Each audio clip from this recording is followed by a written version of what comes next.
د بدخشان ولایت څلور ولسوالیو کې د طالبانو او مخالفو ډلو ترمنځ جګړه او دواړو خواو ته مرګ ژوبلې اوښتي. په سلامونه مې هرکلی کوم. که غواړئ چې بشپړ معلومات ترلاسه کړئ نو تر پایه راسره اوسئ. د بدخشان ولایت په لږ تر لږه څلور ولسوالیو کې د طالبانو او د دې ډلې د وسلوالو مخالفینو ترمنځ جګړه پیل شوې ده. د ریپورټونو له مخې دا نښتې په یفتل بالا، راغستان، کوهستان او کران منجان ولسوالیو کې شوي او دواړو خواو ته پکې مرګ ژوبله هم اوښتې ده. طالبانو پرته له دې چې د کومې ځانګړې مخالفې ډلې نوم واخلي هلته د جګړې ریپورټونه تایید کړي، خو ځینو سرچینو ویلي چې دا نښتې د طالبانو او د ملي مقاومت جبهې په نامه وسلوالو ترمنځ روانې دي.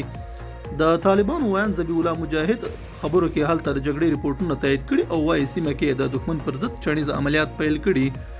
یوې سرچینې ویلي نښتې هله پیل شوې چې یو شمېر ناراضه ځایي طالبان له خپلې ډلې جلا او د ملي مقاومت په نامه جبهې سره یو ځای شول.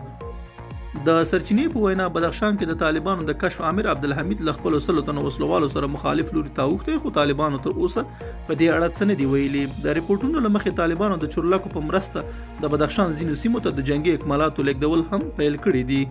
ویل کېږي چې د طالبانو مخالفې ډلې هڅه کوي له تاجکستان سره پر پوله پرتې ولسوالۍ یا لږ تر لږه ځینې سیمې ونیسي او په دې توګه ځان ته د تګ راتګ او اکمالاتو رسولو لار پرانیزي.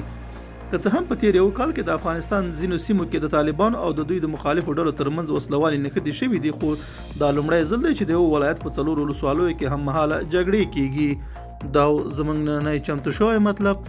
تر بیا ښه وخت او ښې چارې.